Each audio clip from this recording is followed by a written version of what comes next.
Coffee cakes rarely have any coffee in them, but they are a confusion of sorts, happy accidents waiting to happen.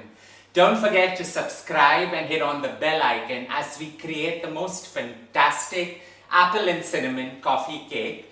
3 steps, 3 distinct methods coming together, creating the most happiest of accidents. Let's get to it. Half a cup or 113 grams of yellow softened usual butter, along with half a cup or 110 grams of dark brown sugar, along with 1/4 cup of white sugar. I'm using the superfine sugar, that's the caster sugar. Sprinkle all 3 together and just get to smoothing it out.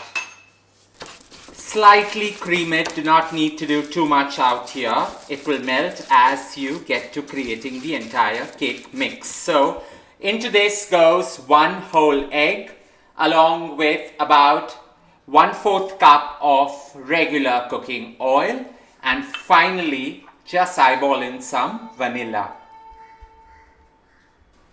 Just smoothen the entire mix out and let it aerate slightly. While this has smoothened out and you can see the dark brown sugar melting in slightly, we're just going to leave this on the side now, and into another bowl I've got nearly 1.5 cup of refined flour. To that I add half a teaspoon of soda, that's baking soda, half a teaspoon of baking powder, and about 1/4 teaspoon of salt.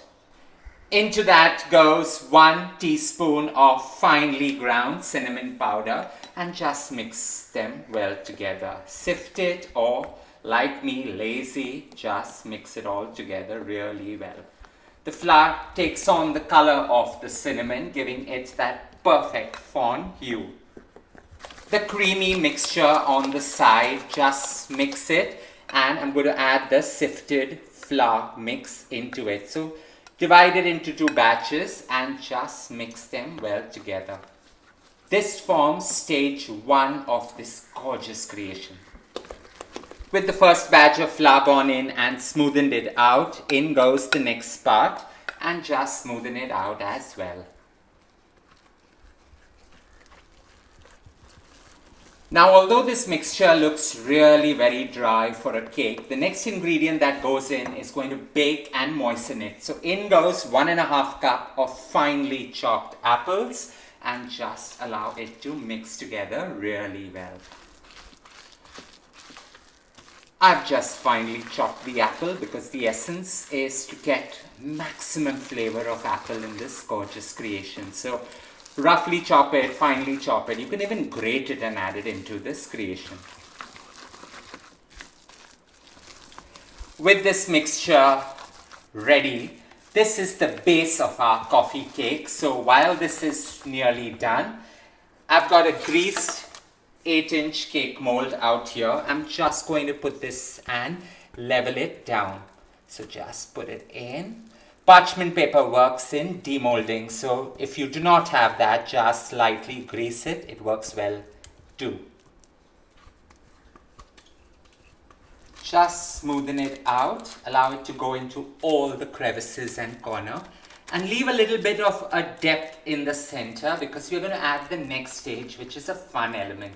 So to be honest with you, this cake is a confusion between a streusel, a cake, and a cream cheese dessert, all 3 into 1. How fun is that? A slight dip in the center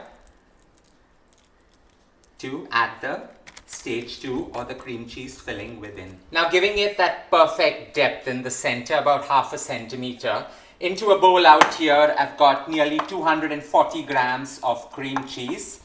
To this you add about 3 tablespoons of superfine sugar or caster sugar, along with just about 1/2 cup full of vanilla extract. So cream all 3 together and dunk it right in the middle. Smoothing it out is extremely important, just so that the caster sugar, the vanilla, and the cream cheese give out that perfect level of flavor and consistency. With this done, it's time to just take it and put it right in the center. If you have a creation like this, you don't really need a sauce or an add-on, but you can always create a nice salted caramel or a beautiful custard sauce just to accompany it. Totally unnecessary though.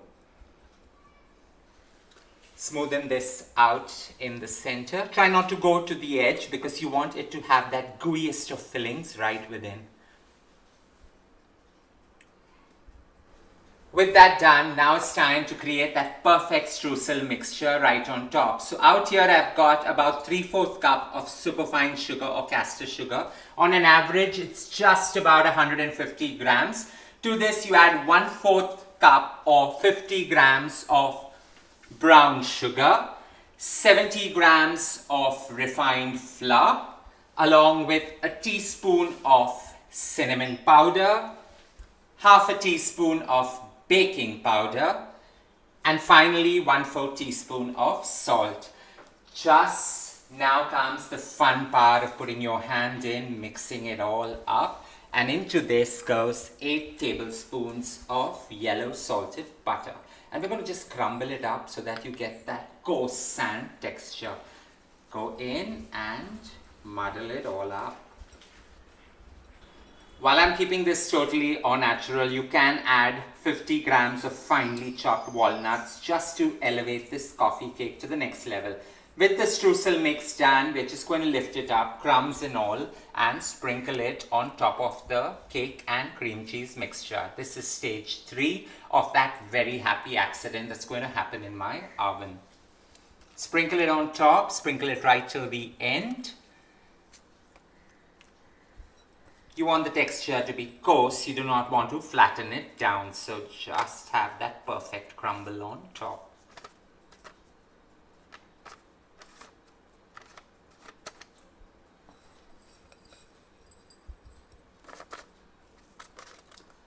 All the corners,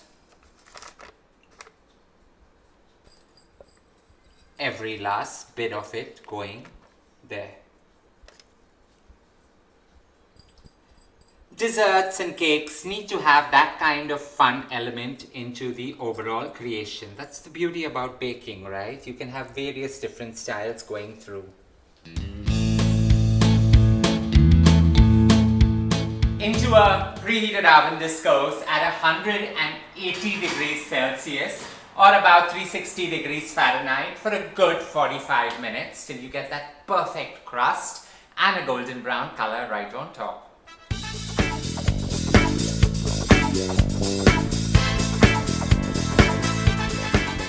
Now while I do bake all my goodies in an oven with a fan mode, 180 degrees Celsius works perfectly fine. However, if you have the good old-fashioned one, just go right ahead at 200 degrees Celsius to enjoy the happy accident that happens right within. All we are going to do is allow this to come down to near room temperature, about 45 minutes, demold it and enjoy it. No custard sauce, nothing.